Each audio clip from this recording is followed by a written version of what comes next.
یہ روحانی لوگوں کو دیکھ لو نا، جو روحانی ڈرامے باز ہوتے ہیں نا، ان کا حلقہ بہت بڑا ہوتا ہے، ان کا حلقہ بہت بڑا ہوتا ہے. تو آپ کہہ سکتے ہیں کہ یہ تو ڈرامے باز ہوتے ہیں تو اتنے لوگ ان کو فالو کیوں کرتے ہیں، اللہ ان کو پنپنے کیوں دے رہا ہے؟ اصل میں اللہ تو پنپنے نہیں دے رہا ہوتا.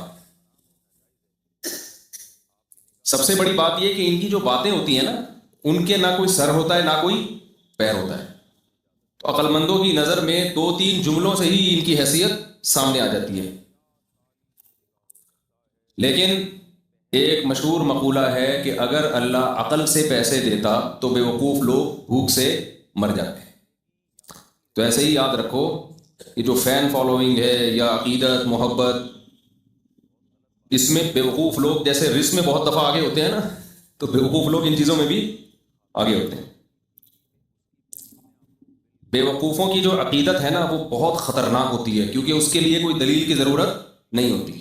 وہ جب عقیدت کسی سے کرتے ہیں تو بہت ڈینجرس عقیدت ہوتی ہے، کیونکہ وہ سمجھتے ہیں کہ ہم جس کو فالو کر رہے ہیں بس یہ بزرگ ہیں. جب کسی کو بزرگ مان لیا، دیکھو یہ جاہل لوگ، ان کے ہاں نبی کا جو مقام ہے نا، ہم جب نبی مان لیتے ہیں تو پھر نبی دن کو رات کہیں، ہم نے کیا کہنا ہے؟ رات. پھر ہمیں دن کو دن کہنے کی اجازت ہے؟ جب ہم نے یہ مان لیا کہ پیغمبر وہ بات کہتے ہیں جو اللہ کہہ رہا ہے، تو اللہ غلط کر سکتا ہے؟ غلط کہہ سکتا ہے؟ نہیں کہہ سکتا. تو پیغمبر دن کو رات کہیں، ہمیں رات کہنا ہے، رات کو دن کہیں، ہمیں دن. تو جو لوگ بزرگوں کو پیغمبر کا مقام دے دیتے ہیں، تو ان کی نظر میں ایک امتی کو جو نبی سے عقیدت ہوتی ہے، وہ عقیدت ان کو ان بزرگوں سے ہو جاتی ہے جو ان کے خود ساختہ بزرگ ہیں.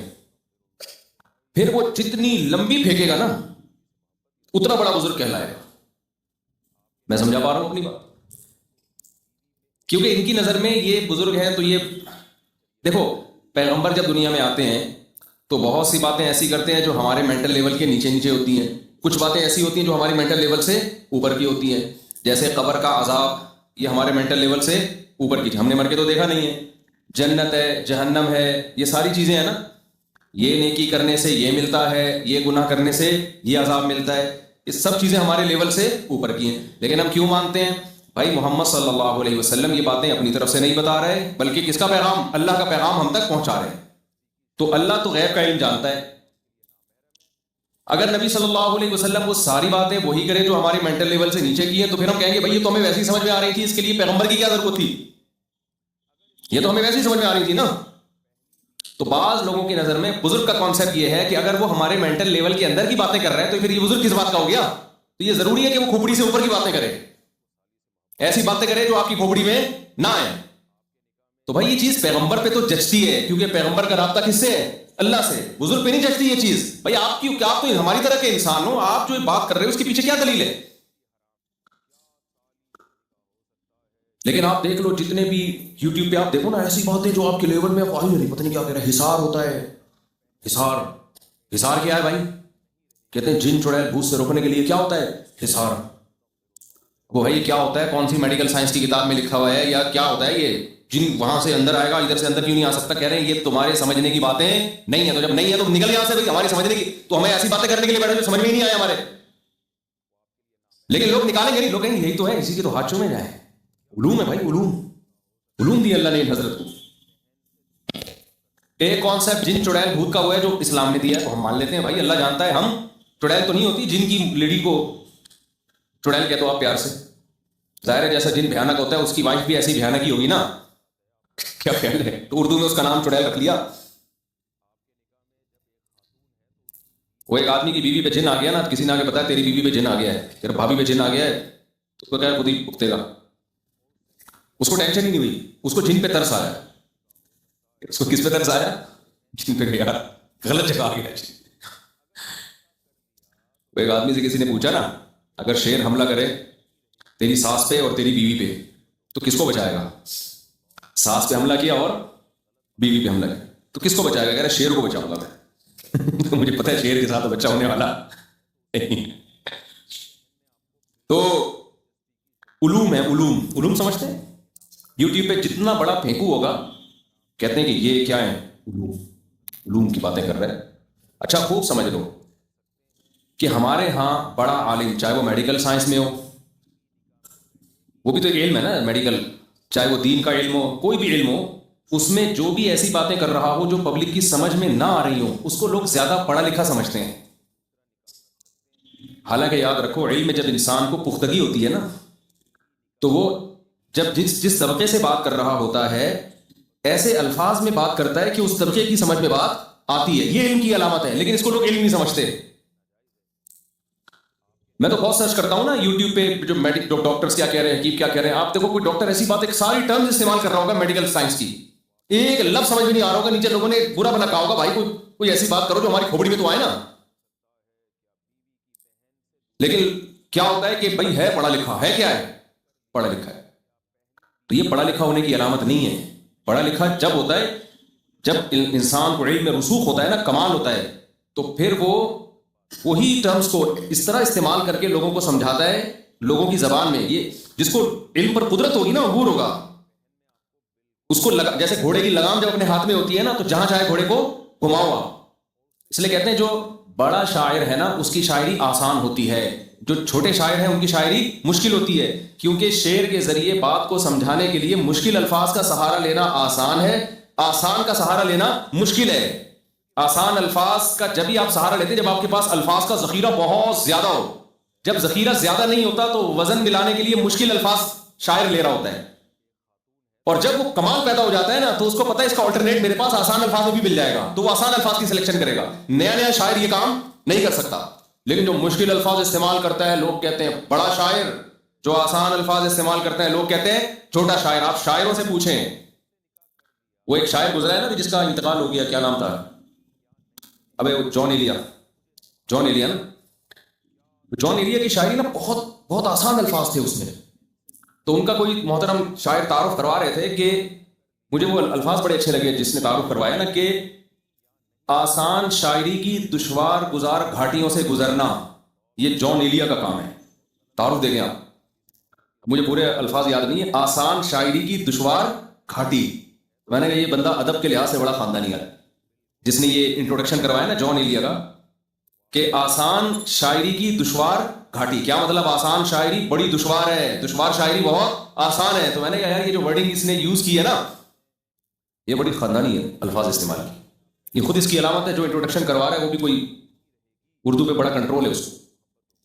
تو اسی طرح یاد رکھو یہ ہمارے نبی صلی اللہ علیہ وسلم کی آپ احادیث دیکھ لیں جو آپ نے واضح و نصیحت کی باتیں کی ہیں, بے انتہا آسان, اتنی آسان کہ اس سے زیادہ آسان ہو نہیں سکتی. قرآن دیکھ لو جو واضح و نصیحت کی باتیں ہیں. ہاں جو مسائل کے علم میں وہ مشکل ہے, اس کے لیے تو پھر یہ تو خود قرآن نے بیان کر دیا کہ مشکل ہے, اور اس میں غور و فکر کا حکم دیا. کچھ چیزیں آسان ہیں, کچھ ساری مشکل بھی نہیں ہے. بیسک چیزیں تو بہت آسان بیان کرتی ہیں, پھر آگے اس کی گہرائی میں جائیں گے تو اس میں پھر اجتہاد کرنا پڑتا ہے. لیکن جو واضح و نصیحت کی باتیں, جو موٹیویشن کی باتیں, جو قرآن کی مثالیں ہیں وہ اتنی آسان کہ ہمارے ہاں جب کوئی عربی گرامر پڑھتا ہے نا طالب علم یا عربی سیکھتا ہے تو سب سے پہلے درجے میں اس کو قرآن سمجھ میں آنا شروع ہو جاتا ہے, باقی چیزیں بعد میں آتی ہیں. اس سے پتہ چلتا ہے کہ اس دور میں جو عربی تھی, جو مدارس میں پڑھائی اور سکھائی جاتی ہے, اس عربی سیکھنے کے بعد سب سے پہلے کیا سمجھ میں آنا شروع ہوتا ہے, قرآن. بہت آسان آیتیں ہیں قرآن کی. قرآن میں ایسا بھی ہوتا ہے کہ سبجیکٹ اور جو خبر ہے نا, جو سبجیکٹ کے بارے میں کچھ بتایا جا رہا ہے, جو بھی ورب ہے, اس میں جب فاصلہ زیادہ ہو جائے نا تو اللہ اس سبجیکٹ کا تکرار کرتے ہیں. ثم ان ربک للذین عملوا السوء بجہالۃ, پوری آیت کیا ہے بھائی, ثم ان ربک عملوا السوء بجہالۃ ثم تابوا من بعد ذلک واصلحوا ان ربک من بعدها لغفور رحیم. دیکھو اللہ تعالیٰ یہاں کیا بتا رہے ہیں, تمہارا رب ان لوگوں کے لیے جنہوں نے جہالت میں گناہ کر لیا اور پھر انہوں نے توبہ کر لی. تو ہونا ہی چاہیے تھا آیت میں کہ تیرا رب ان لوگوں کے لیے جنہوں نے گناہ کیا جہالت میں اور پھر انہوں نے توبہ کر لی غفور الرحیم ہے. یہ جملہ کمپلیٹ ہو گیا کہ نہیں ہو گیا بھائی؟ کتنی زبردست بلاغت کی بات ہے. دیکھو یار, اللہ تعالیٰ فرما رہے ہیں تیرا رب ان لوگوں کے لیے جنہوں نے جہالت میں گناہ کیا لیکن پھر توبہ کر لی غفور اور رحیم ہے. لیکن غفور اور رحیم کس کی بات ہو رہی ہے؟ رب ہے. تو وہ رب وہ تھوڑا دل یعنی پیچھے رہ گیا نا, اس لیے اللہ نے اس رب کا دوبارہ تکرار کیا, ان ربک من بعدھا, تیرا رب غفور الرحیم ہے. نہیں یہ بات لمبے لمبے سینٹینس نا انسان کو ٹینشن میں ڈال دیتے ہیں. لمبے لمبے سینٹینس انسان کو ٹینشن میں ڈال دیتے ہیں کہ مثال کے طور پر یوں کلام ہوتا تیرا رب ان لوگوں کے لیے جنہوں نے جہالت میں گناہ کیا پھر اس کے بعد توبہ کر لی، تو ہم گناہ اور توبہ کی طرف چلے جاتے ہیں، یہ بھول جاتے ہیں کہ بات کس کی ہو رہی ہے، بات تو رب کی ہو رہی ہے، اس کی ایک صفت بیان کی جا رہی ہے کہ وہ غفور بھی ہے اور رحیم بھی، لیکن رب کا تذکرہ وہ تاخیر ہو گئی نا، اس میں پیچھے گزر چکا ہے، بیچ میں دوسرے جملے آ گئے۔ اب اگر اللہ کہتے ہیں کہ تیرا رب ان لوگوں کے لیے جنہوں نے گناہ کیا جہالت میں پھر ایمان بھی لے آئے اور توبہ بھی کر لی، غفور رحیم ہے، تو ایک دم انسان کو ٹینشن ہوتی ہے کہ جھانکنا پڑتا ہے، پیچھے دیکھنا پڑتا ہے کہ کس کی بات ہو رہی ہے۔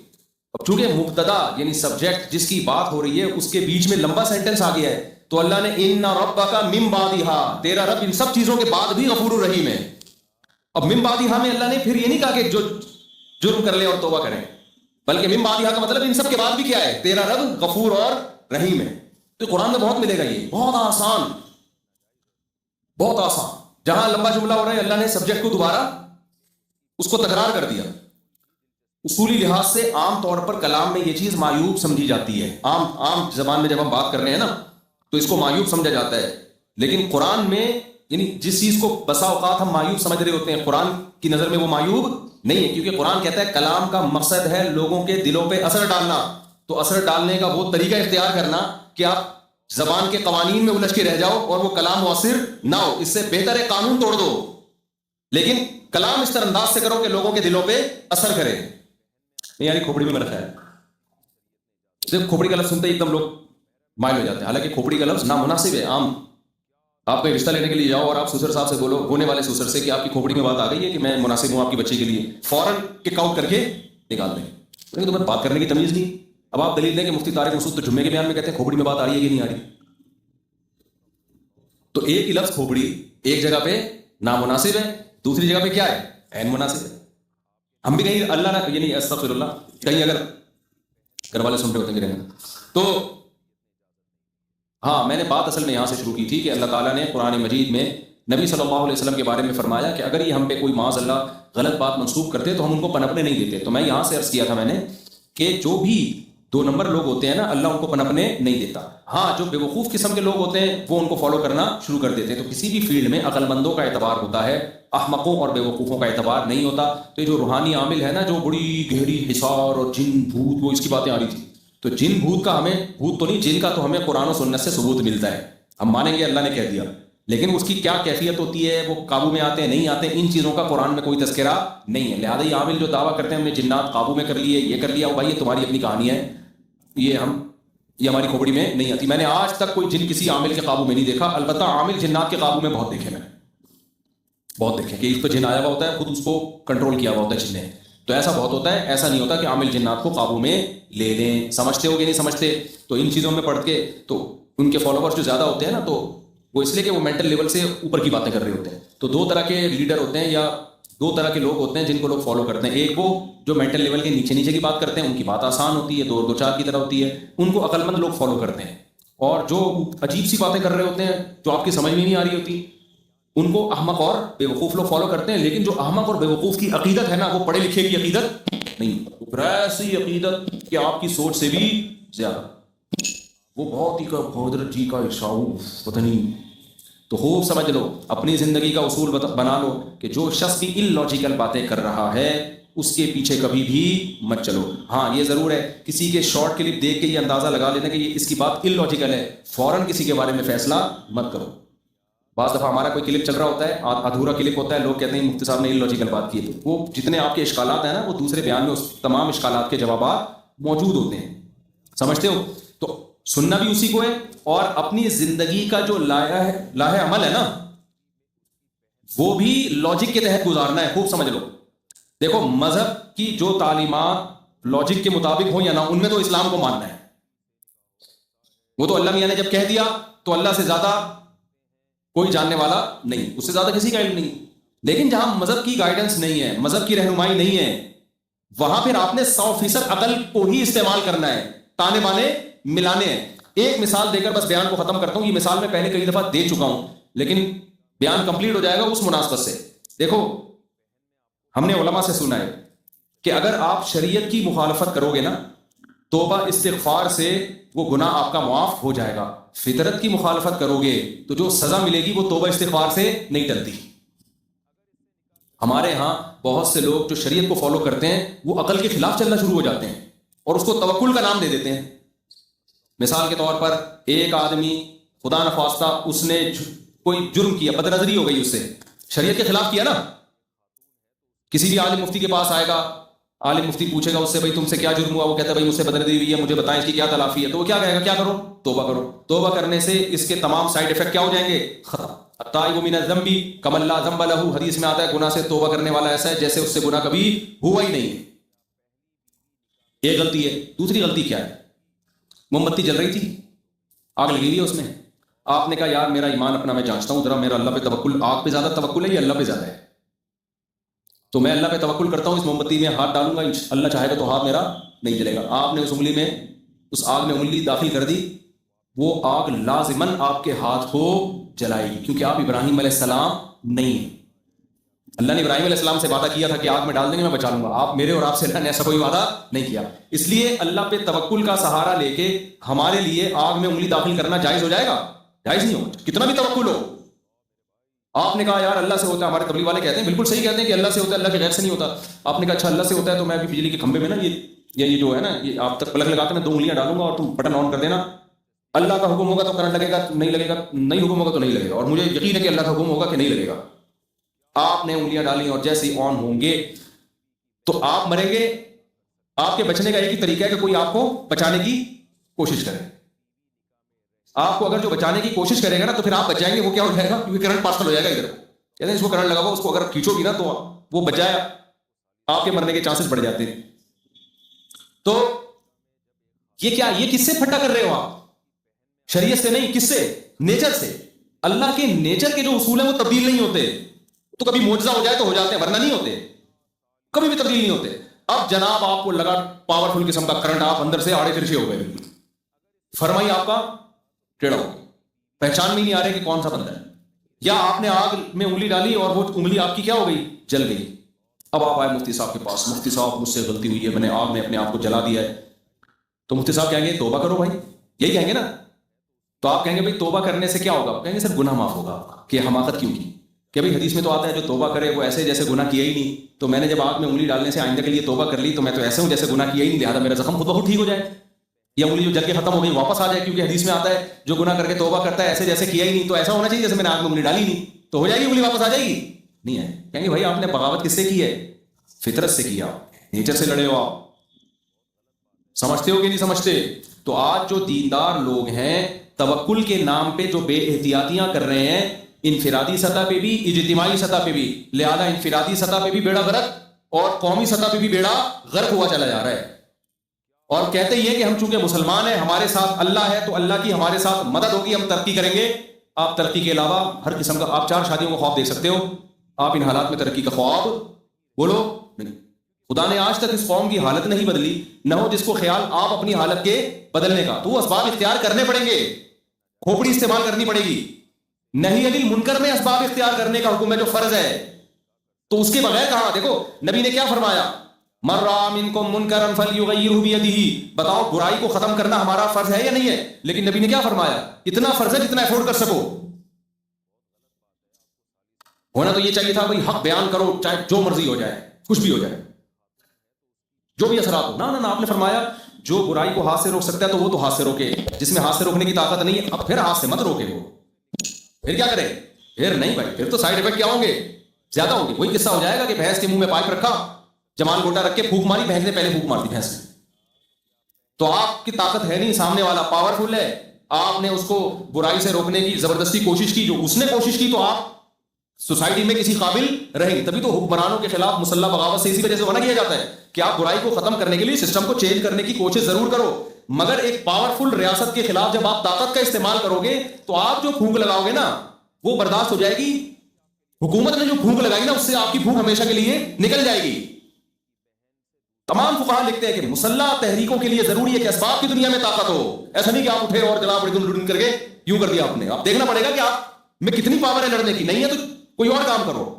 اس کو لوگ یہ تعبیر کرتے ہیں اچھا اس کا مطلب کچھ بھی نہ کریں, سسٹم کو تبدیل کرنے کی کوشش نہ کریں. آپ کہتے ہیں بھائی کرو, مگر طریقہ وہ نہ ہو کہ جو رہا سہا ہے اس سے بھی جاؤ. آپ کرو ضرور, آرام سے بیٹھنا کہاں جائز ہے, طریقہ وہ استعمال کرو جس کو آپ افورڈ کر سکتے ہو اور اسباب کی دنیا میں اس سے کچھ امید بھی ہو. آج کسی نے طنز کیا تبلیغ والوں پر نا کہ تبلیغ والے نظام کی تبدیلی کی بات کرتے نہیں ہیں اور ذاتی تزکیے میں لگے ہوئے ہیں لوگوں کی, یعنی لوگوں کی اصلاح میں لگے ہوئے, سسٹم کی تبدیلی کی بات کرتے نہیں ہیں. کسی نے یوٹیوب پہ نا کمنٹس کیے ہوئے تھے کہ یہ لوگ جو ہے نا نظام کی تبدیلی کے لیے افراد تیار کرنا ضروری ہے یا نہیں ہے. یعنی ہر آدمی جس کو جدھر ٹھڑک نکالنی ہوتی ہے نا, اور یہ جو باتیں اس طرح کی کر رہے ہوتے ہیں نا, یہ نہ نظام کی تبدیلی کی کوشش کر رہے ہوتے ہیں نہ افراد پہ محنت کر رہے ہوتے ہیں. یہ صرف یوٹیوب پہ بیٹھ کے کمنٹس کر رہے ہوتے ہیں کہ فلاں یہ نہیں کر رہا, فلاں یہ نہیں کر رہا, فلاں. بھائی اگر وہ ایک کام کر رہے تو دوسرا کام کر لو. جب نظام تبدیل کسی بھی سطح پہ ہوگا تو بندے بھی تو چاہیے ہوں گے نا, تو بندے تیار کرنا بھی نظام کی تبدیلی کی ایک بہت بڑی سیڑھی ہے. تو جس کو جہاں ٹھڑک نکال, اور اکثر ایسی نیگیٹو باتیں وہ لوگ کر رہے ہوتے ہیں جو حقیقت میں صرف نظام تبدیلی کی باتیں ہی کر رہے ہوتے ہیں, اور باتیں کرنے پر گورنمنٹ کی طرف سے کوئی پابندی نہیں ہے. پریکٹیکل لائف میں وہ زیرو ہوتے ہیں, پھینک رہے ہوتے ہیں یوں ہونا چاہیے, یوں ہونا چاہیے, ایسے ہونا چاہیے, ویسے ہونا چاہیے. ہمارے ایک دوست ہے, وہ جب بھی کوئی تحقیقی مسئلہ ان کے پاس جاتا ہے وہ کہتے ہیں اس کا پہ ریسرچ ہونی چاہیے. میں ان کو بھیجتا کہ ریسرچ کر لو یار, کہہ رہے اس پہ ہونی چاہیے. میں نے کہا وہ تو مجھے بھی پتا ہے ہونی چاہیے تو کرو نا, آپ کو بھیجا اس لیے میں نے. ایک دن کو غصہ آ گیا کہ میں نے کہا تو چاہیے تو مجھے بھی پتا ہے اس پہ ریسرچ ہونی چاہیے, آپ کو تو میں بھیجا اس لیے کہ آپ کر لو, اس پہ مجھے بتا دینا.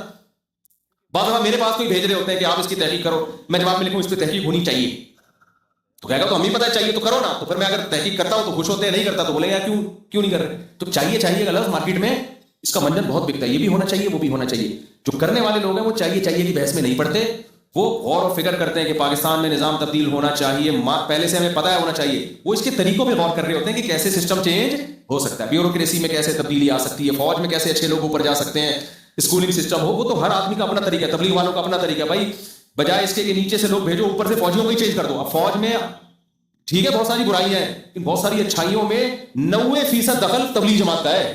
بس ابھی ختم کریں. فوج میں آپ کو کوئی بریگیڈیئر, کوئی کرنل, اتنی بڑی بڑی داڑیوں والے, مذہب کی پابندی والے ملیں گے. میں نہیں کہہ رہا سارے تبلیغ سے متاثر ہیں, ایک بہت بڑا طبقہ کس سے متاثر ہے, تبلیغ سے. تو فوج میں کتنی بڑی تبدیلی کر دی, وہ کہہ رہے ہیں نظام میں تبدیلی نہیں لا رہے. بھائی فوج میں اتنی بڑی داڑیوں والے, ورنہ اگر تبلیغ جماعت نہ ہوتی ہماری آرمی اس بات کا بہت زیادہ امکان تھا کہ وہ 90% سیکولر لوگوں کے ہاتھ میں ہوتی.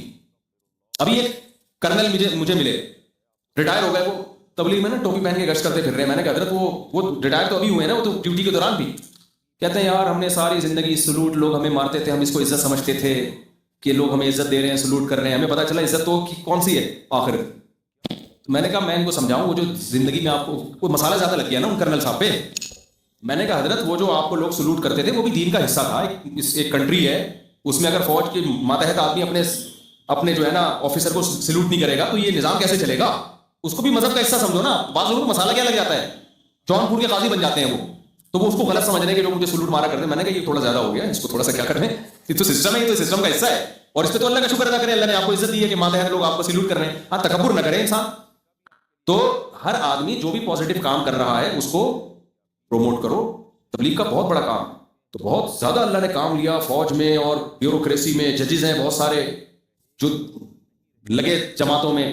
ہاں جو کام نہیں, جو شعبہ خالی ہے اس پہ آپ محنت کرو نا, اس پہ کیا کرو, اس پہ آپ محنت کرو. افراد ہی ٹھیک نہیں ہوں گے تو وہ سسٹم تبدیلی کی بات بھی ان کی کھوپڑی میں نہیں آئے گی. وہ کہیں گے مزے اڑا, یہ کیا سسٹم, اسلامی سلطنت, اسلامی ریاست, یہ سب فضول, معاذ اللہ فضول باتیں.